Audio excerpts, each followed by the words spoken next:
a U.S. senator destroyed by blackmail. He was not bound by the truth or by facts. The country's most outrageous political demagogue ascending toward the peak of American power. Millions upon millions of devoted followers. This is a story of heroes willing to face down tyranny and the risk to the country if they fail. Rachel Maddow presents Ultra, Season 2 of the chart-topping original podcast. Listen now. The 1992 Los Angeles Uprising, the Cambodian genocide, Japanese American incarceration. What you know isn't always the full story. Our new podcast, Inheriting, about Asian American and Pacific Islander families where the past is personal. Korean Americans, we call it 사이구. Did you ever realize when you were a child that you became an orphan? Camp was such a hard time. How do you think you got through it? Listen to Inheriting from LAist Studios and the NPR Network, wherever you get your podcasts.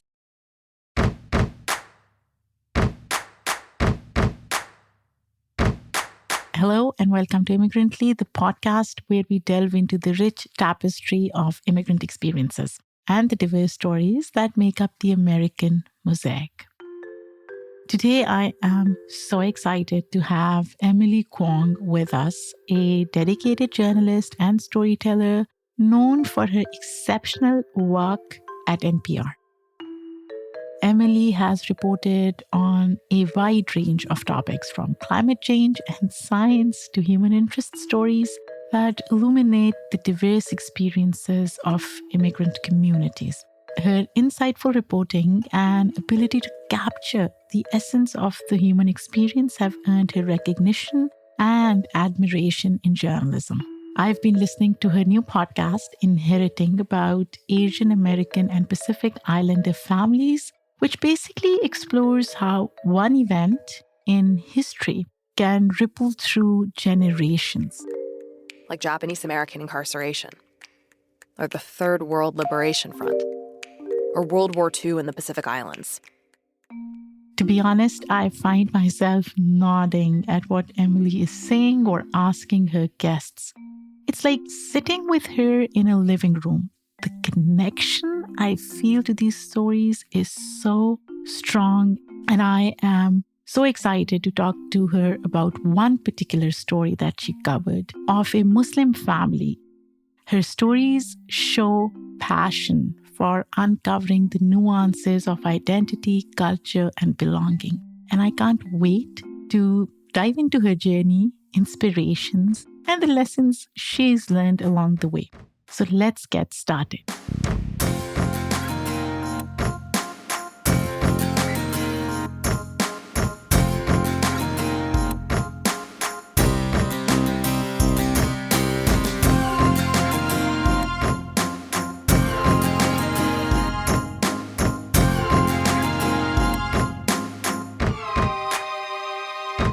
I am so glad that we are having this conversation. I've been binge listening, Inheriting, and I have so many questions. But before we do that, Emily, and I was thinking about this before we jumped on this call, where do I start? You know, the podcast is so interesting, but then I was like, you know what? Maybe we'll start with your story first, because I do hear smattering of it during different episodes. So tell me about your upbringing. What was childhood like? First of all, Sadia, thank you so much for having me on the program. I love the work you do. And we're like of the same universe. We're trying to elevate immigrant stories, refugee stories. And I'm just really happy to be here. And I guess my childhood was full of talking and listening for some really specific and unusual reasons. One, my grandmother owned a daycare center. So I grew up taking care of other people's children and watching parents interact with their children. I was just exposed to so many more kinds of families than most kids. Most kids, maybe they don't encounter other kids until kindergarten, or they're in preschool and the parents are somewhere else. But because I worked at my grandma's daycare center, I was interacting with parents a lot and seeing the ways that their personalities showed up in their kids. I think from a very young age, I was very fascinated by families. and was always talking to people of different generations, grandparents, aunts, uncles. And then I really loved to listen from a really young age. I was asking personal questions and making direct eye contact at a time that I was also being told, like, don't talk to strangers and mind your business. But I was just so curious about other people, and I loved the feeling of creating safety for someone to open up. And I feel really lucky that I've found a profession where that is a good thing, where I can use that power for good. As you were describing your childhood, I was like, okay, that's great. You were listening to other parents. You were listening to other kids. Who was listening to you? Oh my gosh. My therapist might say that I could have stood to be listened to a little more because I think I was trying. I was such a people-pleasing eldest daughter. I would say that even though I was surrounded by a lot of adults and expectations, my own parents were really good at supporting what I was curious about. They did things like, okay, my dad's an arts buff. He grew up in the New York City area, Chinese American, second gen, and he would always take me to museums and theater and just walking around the neighborhoods. And that's how I fell in love with New York growing up in the suburbs of Connecticut. I always knew that that's where his family was from. And I would just share with him my opinions about art and stories and whatever we were absorbing from the city. And he would really listen and engage me in conversation. And then my mom, she was really good at listening to feelings. She's a very sensitive, emotional person. So I would say my parents were really good at listening to me. Maybe the broader community where I grew up, my teachers and other relatives, for some reason, I just felt like I had to meet some expectation of theirs. So I put a lot of academic pressure on myself. I was really, really focused on getting good grades, but that pressure never came from my parents. It came from this systemic feeling that I didn't belong in this all white town as a mixed Chinese American person. But my parents, they were listening to me. They just worked a lot, so they were kind of busy. But I loved every moment I got with them. What were you curious about? As a kid, I really was curious about how things worked. So sometimes that was the physical world. I had books with diagrams about beehives and public infrastructure and drill bits and radio parts worked. And I loved those. And I read those voraciously in a magic school bus kind of way. How Miss Frizzle takes people inside the human body in one episode. That was my favorite one. But I also was interested in how relationships worked. So when I was hanging out with friends, I was constantly talking to their parents. As I grew up in Fairfield, Connecticut, that's my hometown. Whenever I'd go over to hang out with a friend, I would always end up in the kitchen talking to the parents. And I think to myself, okay, what is it about them that was passed on to my friend? And how does my friend relate to their parents? And how is their family function differently than me? So I think I've just always been fascinated by how things work, both human things and non-human things. Emily, it's so interesting you say that. And I wonder why this particular relationship was or still is probably so important to you, right? Parent-child dynamic. You talk about how at your grandmother's daycare, you were observing that, listening to, and then even at your friend's house. Why this particular relationship? Why does it stand out to you? Sadia, I have no idea. I actually truly don't know. I'm sure. Again, we should probably call up my therapist and ask, why is Emily so obsessed with family relationships? I don't know. I guess everyone's got a thing. Yeah. And this is mine. And so I just have leaned into it really hard. And maybe the other reason is that it seemed like a lot of life could be understood if you went back a generation. Okay, so flash forward to high school. My friends would be complaining about blah, blah, blah. They're upset with their coach. They're upset with their boyfriend. They're upset with that person they have a crush on, whatever. Somehow it always drifted into the realm of family, even though we weren't talking about that. And I think psychology and mental health spaces are revealing this more and more, that some of the most formative years of brain development happen before the age of 5. And who is around you when you're less than 5? It's your parents. Yeah. Or it's your caretakers, whoever they were. Adverse childhood experiences, ACEs. That was once lingo people didn't know. Now people say, oh, I have a lot of ACEs or less ACEs, and that would affect my life.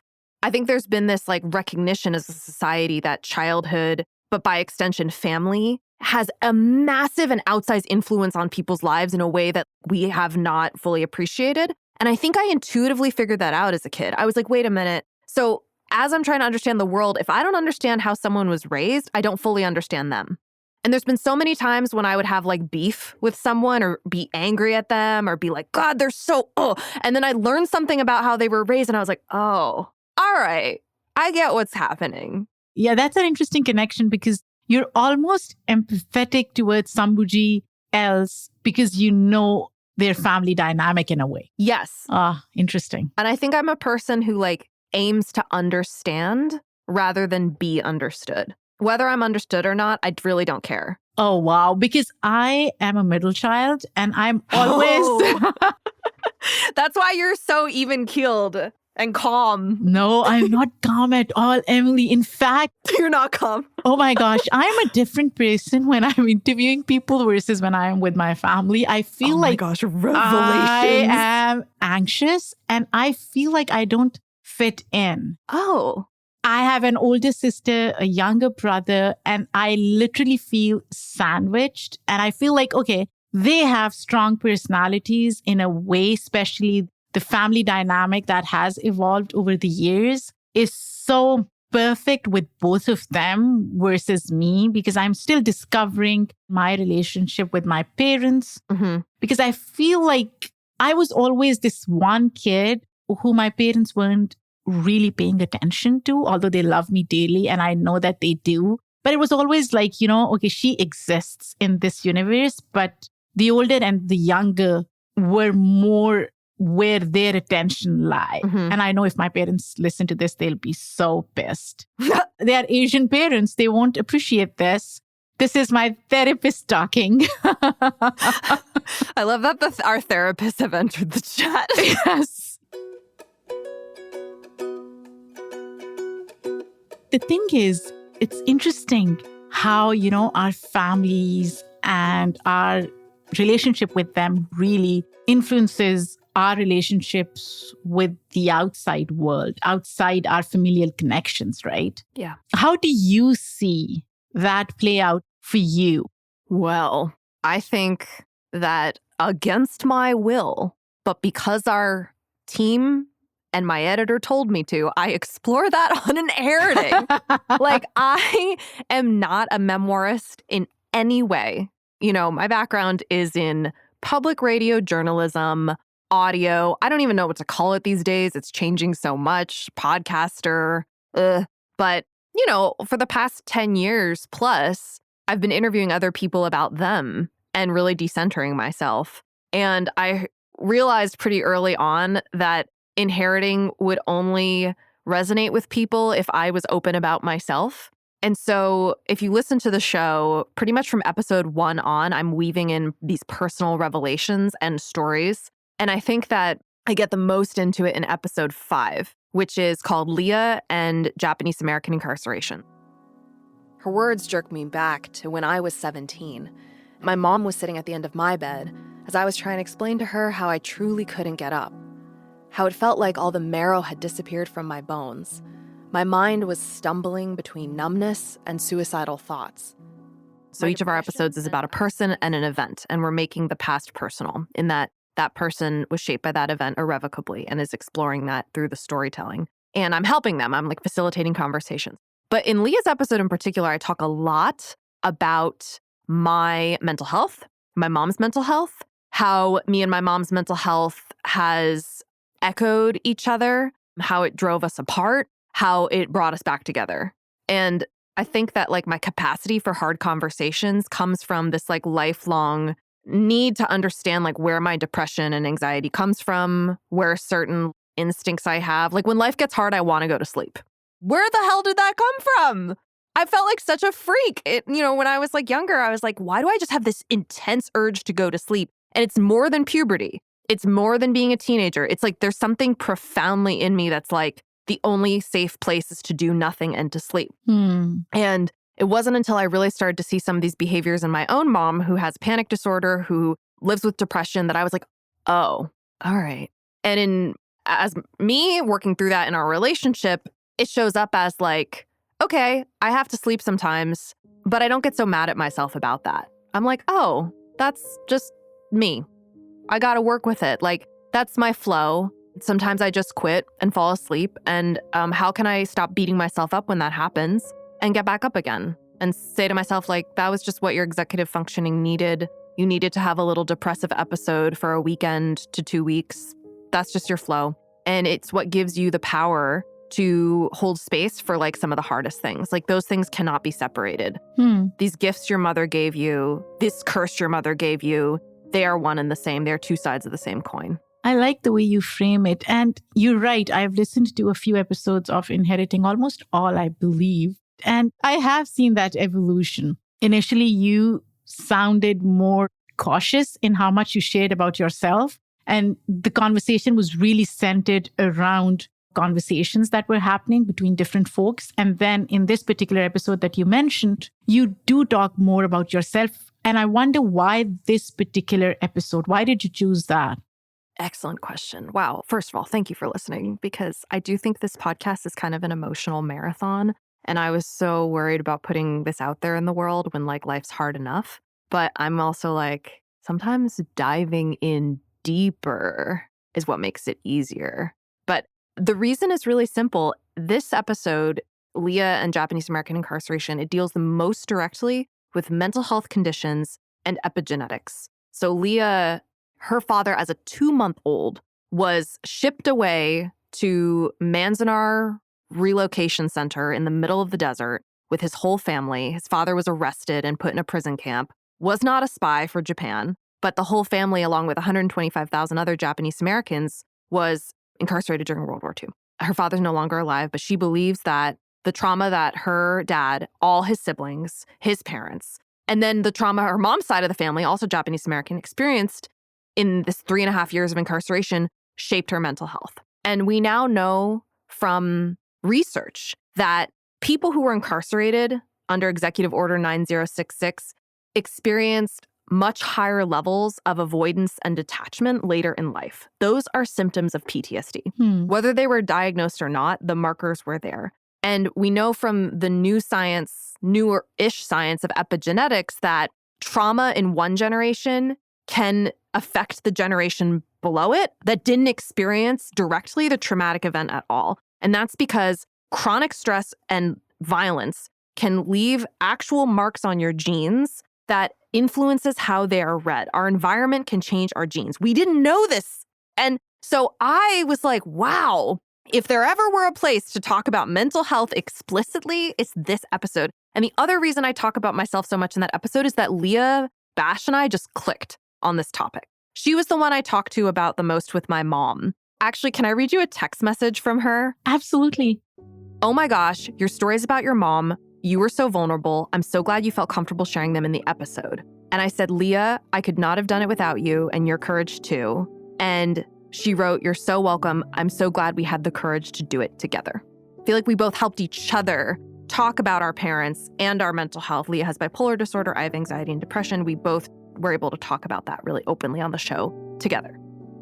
I love that. As I was listening through all these episodes, I kept thinking, you facilitate these conversations about heritage and identity with different generations. How do you make sure that you're intentional about how revisiting trauma may impact them? Because it is a lot of agony and anguish that they probably go through once they narrate that story to you, right? This is kind of at the heart of Inheriting's process. I kind of say to people, it's not really a podcast. It's more of like a process. So we put out an open call for anyone who wanted to delve into one historical moment and how it influenced their family to write to us. So right off the bat, we knew we were going to hear from people who were kind of ready to at least consider publicly talking about history and maybe trauma. Trauma was kind of like a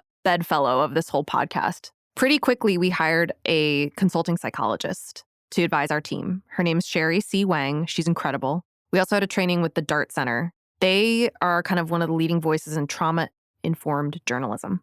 And from those two places, we kind of built a process that was designed to be trauma informed. So what did that look like? Instead of me leading the interviews, I'm facilitating the interviews for all of our guests. I call them our families. In the episode 3, Victoria and the Cambodian Genocide, all of the questions that Victoria asked her father, or we asked her father about his experience as a child under the Khmer Rouge, were all like reviewed by Victoria. You know, she wrote some of them. She asked some of them. If she didn't feel comfortable asking them, I jumped in. And I think the thing we made clear to Bo and to any person who was asked by their own relatives, like, can I talk to you about this for this podcast, was expressing to that individual why we wanted to talk to them. Bo knew when he sat down with Victoria that the reason she wanted to talk to him was to understand how he became the parent he is today. And we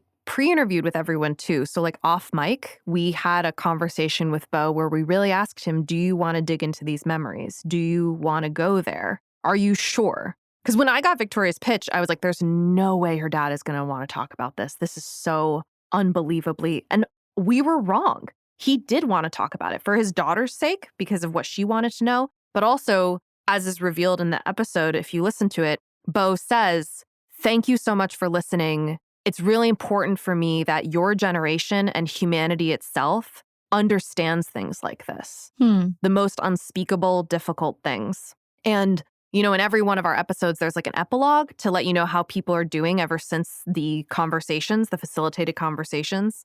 And that was important to me too, as far as like helping the listener know that like these people's lives are going on. They shared these stories for your benefit and also for their own. Bo has started to realize things about himself that he didn't, how PTSD shows up in his life. He says, I didn't know you can still carry that kind of pain in your body. It's been decades. I was just a kid, but it still affects me to this day. Only like around the recent years has he recently accepted, okay, maybe this is PTSD, and maybe this isn't just my moment of weakness. This is just something that's been ingrained in me when I was younger, and this is something I still carry with me. And that's like an open conversation now between him and his daughter in a way that I believe is really good. I don't think it's healthy for all of us to walk around suppressing our struggles. I think there was a previous generation that thought that was true, and it made that generation really sick. Get ready to embark on a culturally rich journey that will transport you to different corners of Italy through the voices of locals who make this country truly special. This is Italian for Sure, the podcast about Italian culture. Italian for Sure goes beyond the cliches and stereotypes to reveal the true Italian way of living. I'm your host, Katrinska Purtis, an American living in Italy, and I interview Italians who passionately share their wisdom, stories, and insights about Italian culture. We usually do not use a spoon to eat spaghetti, and the worst thing you can do is to cut spaghetti with a knife. But I saw that, so... That happens. Italian for Sure is perfect for listeners who dream of moving to Italy, plan on visiting or studying abroad in Italy, have Italian roots or heritage, or desire to learn more about the Italian culture. On this podcast, Italians set the record straight, allowing you to know what's Italian for sure and what's not. This is Italian for Sure.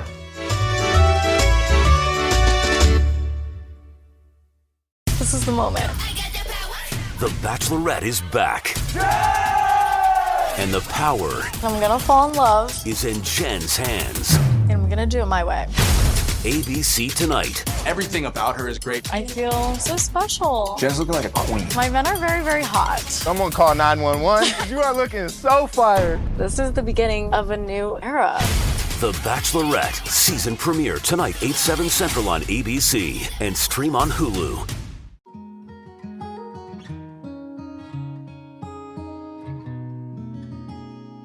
Emily, in terms of choosing these particular stories, what was the process? We kind of narrowed in on what we identified as like, I would say 12 historical moments that really shaped US history and world history. We put those moments into an open call-out form and then sent it to like 300 nonprofits, professors, individuals. We had this massive outreach campaign last summer and just hope for the best. And found the people who were most willing to talk, who could commit to the time and really tried to also represent like a diversity of Asian American and Pacific Islander experiences. So on our show, we have families from Korea, Cambodia, Pakistan, India, Vietnam, Japan, Guam, and the Philippines. That's a pretty representative group. I wish we had far more Pacific Islander stories, and that's really a goal of mine for season 2 is to have more Native Hawaiian and Pacific Islander stories. The team is all Asian American. We don't have a Pacific Islander person who works at LAS Studios at this time who we could bring in. I hope that will change. I really hope this podcast actually encourages us as an industry to tell more Pacific Islander stories, but really to create space for Pacific Islander journalists and young storytellers to come up and add that voice to API spaces where so often like Pacific Islander voices get really, really minimized. So when I was listening to Saira and Shakil's story, I assume it's classified as Pakistani story in a way, right? That's right. Because you said there is an Indian and a Pakistani story, but Shakil is originally from India. Shakil's from India, Saira's from Pakistan, and that story was actually not found through the call out because there were some historical moments where like we just didn't get enough pitches. And I was like, okay, we can't have everyone come to us. Like we have to go to them. So we just started calling all of these South Asian organizations and started meeting activists. And that's what led us to Shakil, Syed. And then in the story, I say, Shakil was like, you don't want to tell my story. You should talk to my wife. And that's how we met Saira. I will come back to this story because it's so important and it hit home. Sure. But talking about different historical events, I am curious to know if you had partition of India on the list.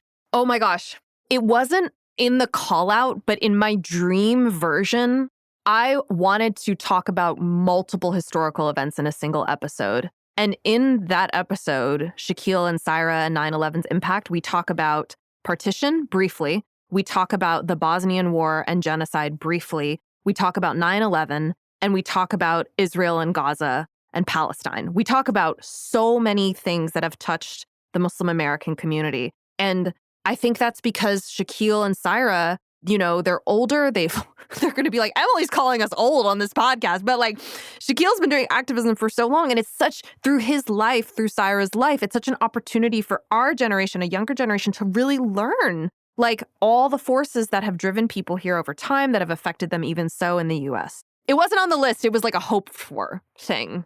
And it's something that people do not think about because it's not just Muslim diaspora, right? Right. Like it's Hindu diaspora, Sikh diaspora. Yes. These stories are so interconnected. And the narrative, at least the predominant narrative in the US is that there was Gandhi and everything happened peacefully and not recognizing that 2 million people died. Yeah. It was bloody and it was brutal. Something that I am very, very passionate about, right? Yeah. Because when people say, oh, why can't we be like Gandhi? And I'm like, what the actual fuck? Do you even know the history? I don't think they do. And that's they what don't. The depth of the ignorance is, there's so many reasons I wanted to make this show. And the other was like my ignorance. Like I didn't know about partition for a long time, like until I was an adult. And gosh, we really want to make a season 2 that focuses on food and like recipe reclamation and food pathways, but also use it as an excuse to talk about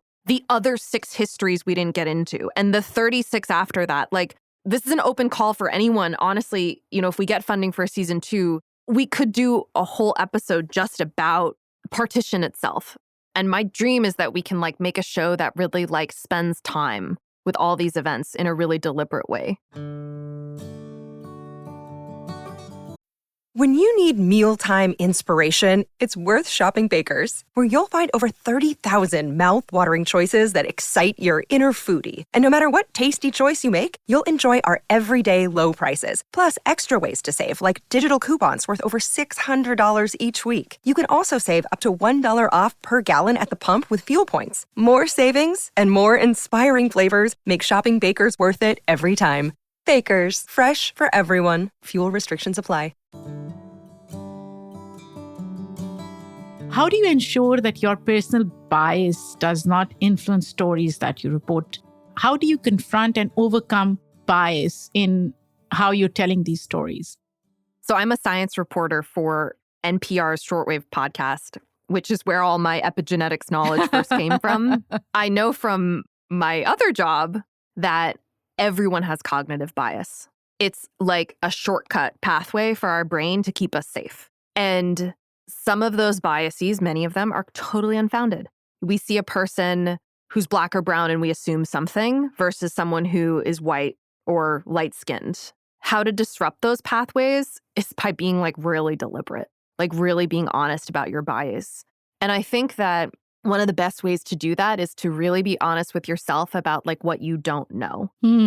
So because I mentioned earlier, that there wasn't anyone of Pacific Islander heritage on the team. And so that was Leilani and the Occupation of Guam, which is an episode that talks about a lot of history that I didn't know, for one. Two, from a vantage point that I don't have any family members or friends who share that vantage point. That looked like really being honest about what we didn't know, reading a lot of books and talking to a lot of journalists, having sensitivity listeners listen to the episode to catch our gaps in knowledge, to ask, are we characterizing this in a culturally sensitive way? We actually went to extra ends with that episode because we didn't have the working knowledge as a team. And that's why I really think the best way to overcome this is to actually hire in a more diverse way, which I don't have control over. But if I did, that's what I would do. I think that you actually cannot overcome your biases. I think you can change them, you can be aware of them, but the best thing you can possibly do is to work with people who are not like you and ask their opinion. That makes sense. And be prepared for what they say. But then on like a personal interview level, I was a local reporter in Alaska for 5 years. And I think that pounding the pavement like day to day, reporting on like everything from house fires to parades to vigils to the best of times, the worst of times in people's lives was really humbling. And I think that training as a journalist helps you develop the muscle to be aware of your own preconceptions and internal stereotypes, because I was challenged constantly all the time to like really just try to understand where someone else is coming from. It's cognitive training. I swear to God, nothing will teach you how to like put aside your own opinions and try to understand someone than practice. Yeah. Like practice. And then when you mess up, think to yourself like, how could I avoid messing up next time? It's a lot of work though. It's a lot of work. I had someone say to me once, they're like, Emily, why are you doing so much emotional labor? And I honestly am like, I think we all should be doing more. Why?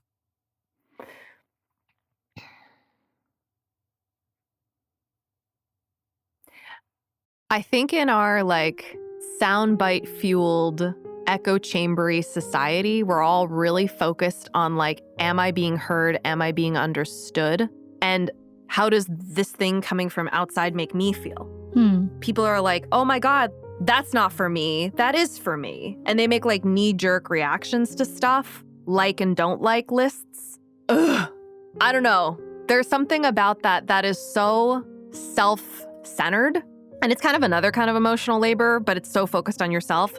When I say emotional labor, what I mean is like just trying to understand other people. You don't have to like it. You don't have to agree with it. But I think trying to understand. Setting the record straight, right? Yeah. Sometimes not understanding means we let our brains and our minds wander and create these ideas or caricatures of who those people are. Yes. That are so problematic. And sometimes that happens with your parents, right? You think this thing of your parent, but you don't try to understand them. And you could spend your whole life like that. And then one day you're like, oh, wait, I didn't understand that fundamental thing about my parent.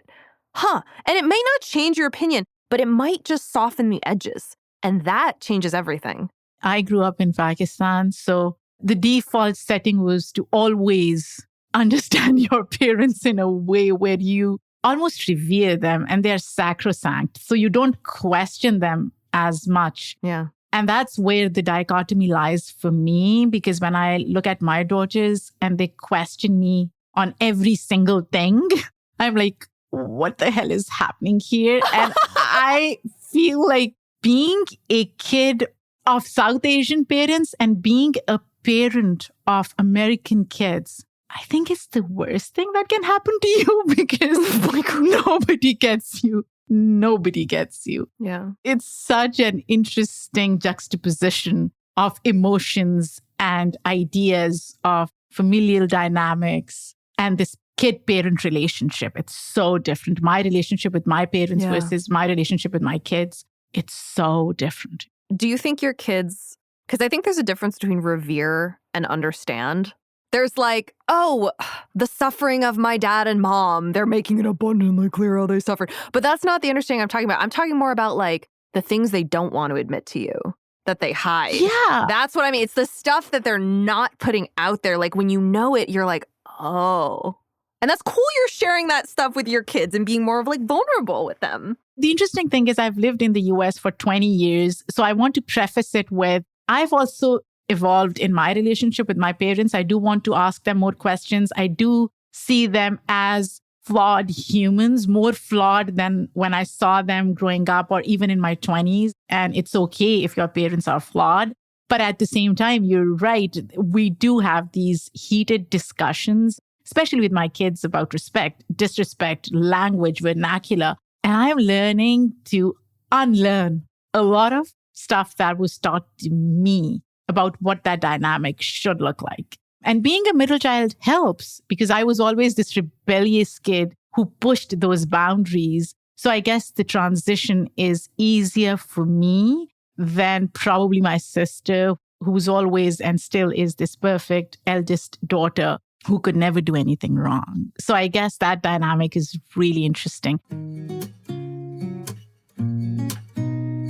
Emily, I do want to pivot here about your conversation with Saira and Shakil. And I want to thank you for asking Saira this one question, which I wish people asked more of Muslims. How did 9/11 impact you? I was outdoors leaning up against a brick wall, and I could almost hear her thinking, why is this person calling me? So I told her about the show, how we examine the impact of one historical event on a family, and then said, I just want to know, how did 9/11 impact you personally? She started to cry and went quiet for a long time. Finally, she said, sorry, no one has asked me that before. You know, as a young Muslim at the time, I didn't have kids. I was in my 20s and I had just moved to the US. Having gone through that post 9/11 resentment of the US towards Muslims has changed me, and I'm pretty sure a whole generation of Muslims in ways that we can't even describe. I do wish Saira could talk more about how it impacted her as an individual outside her family dynamic. Is that something that Saira was not willing to engage in? First of all, I want to say thank you for saying that. It is, I think, so many more people, Muslim Americans, South Asian Americans, have deserved that question for a long time. And I'm glad you know that and feel that. I mean, you know that. And I'm someone who like grew up outside the New York City area, and my understanding of 9/11 has like really deepened and evolved since I was in 6th grade. I loved getting to know this family and was, again, amazed by the depth of my own ignorance. Saira, I can't speak for her. She hasn't listened to the episode yet because she just got back from Hajj today. Oh, wow. She might even be listening to it right now. Huh. So I don't know her reaction to the episode, and I can't speak for her. But one thing I will say about all of our sources is they're kind of at where they're at in their processing. And something I noticed about Saira is whenever she wants to, you know how I say in the story that Saira like seemed like she didn't want to talk but did? There's that moment where I'm like, what does that mean? She goes, just ask your questions. And I'm like, what does that mean? And she's like, just ask your questions and get it over with. And then like 2 hours later, she still wants to talk. She's so push and pull in the piece. And another thing she does that I think I say in the story, I can't remember, is like often it's more comfortable for her to talk about her family than about herself. I think that she answers in family. Yeah. And not in Saira. But she's discovering Saira as a person who's not responsible for raising her kids, like right now, this very moment. Since we recorded that interview, Saira has gone to London. She's gone to Uzbekistan. She's gone to Saudi Arabia. Like, this woman is traveling. And when I was checking in on Shaquille, he was going to visit his niece. Oh, He was going to be a family uncle guy, you know? Like, I'm not saying it's because of the podcast. I just think our podcast intersected with people who were already in a process of change, and they were just willing to share that with the public.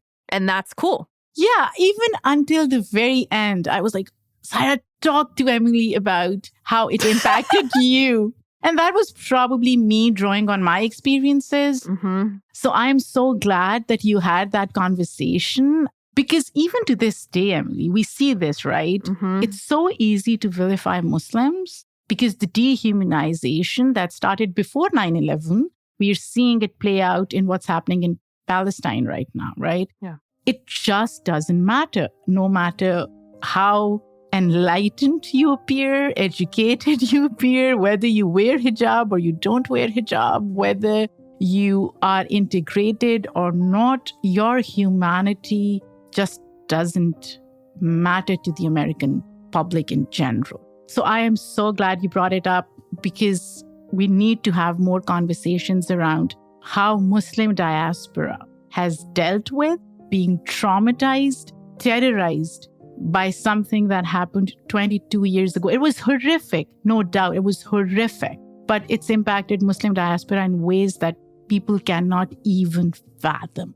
No, I think people cannot even fathom. They genuinely don't know. Yeah. And there's just no words for how your community, these communities have been dehumanized. Like, I guess it happens to populations. Historically, there were other times when different groups were, you know. Yeah. And I know the mechanics of how it happens. It's happening right now. It never makes it right. And so maybe that is my bias. I guess I'll just always be protective of family, period. And people should have a right. I don't know what I'm trying to say. I guess it feels like the bare minimum I could do as a journalist, and you shouldn't even have to thank me. It's like the bare minimum. Like, I don't know what journalism is for, if not to uphold moral values and protect people's right to live. Like, what is it for? And I'm so grateful, genuinely, to the Syed family for being willing to do this, because it was hard to find someone who wanted to talk about this. There's a lot of fear with speaking out. Even now, I'm worried that they're going to get emails and calls, and I can't protect them from that. Yeah. But, you know, Shaquille was also followed by the FBI. So, like, if any family can handle it, it's this one.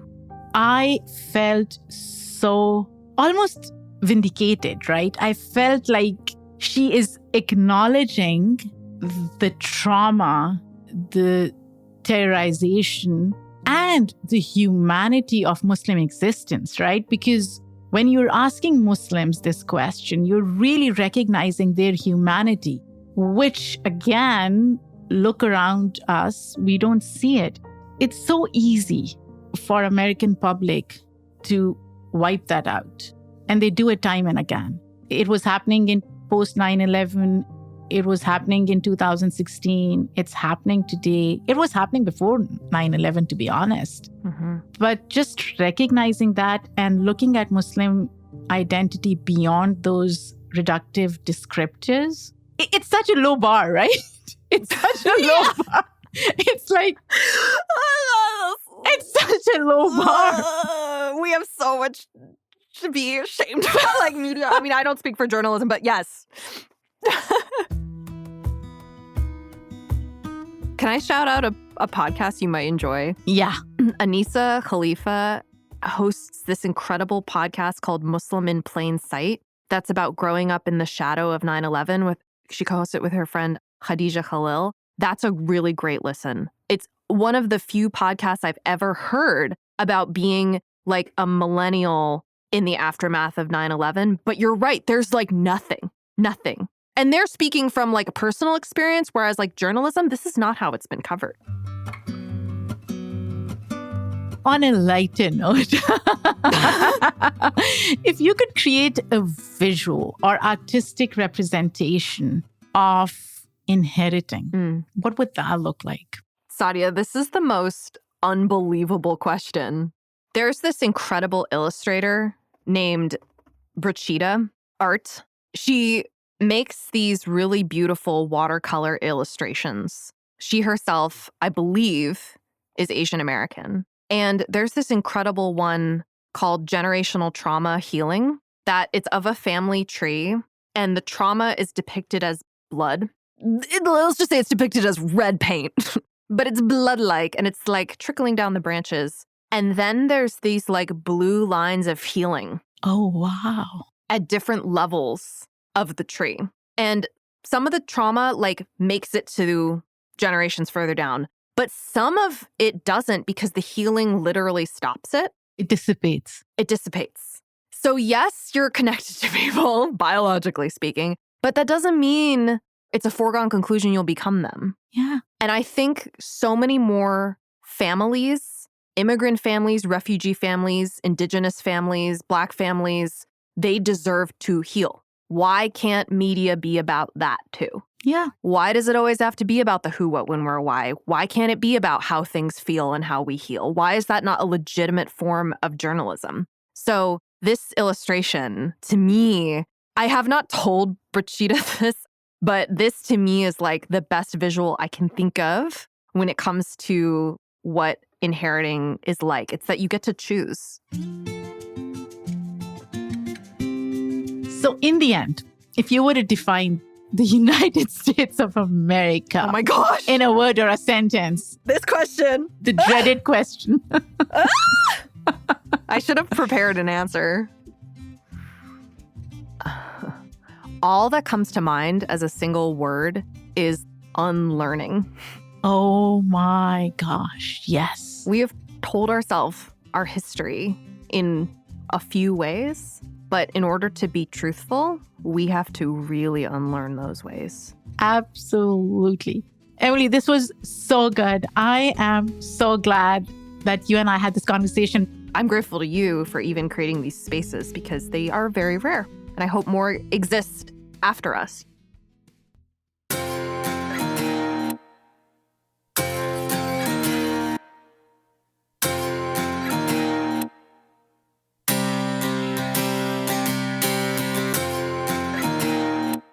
So as you can probably tell, this was more of a therapy session for me. Tell me how you like this conversation. Just an FYI, we do have a channel on Apple Podcasts, and thank you to whoever has subscribed.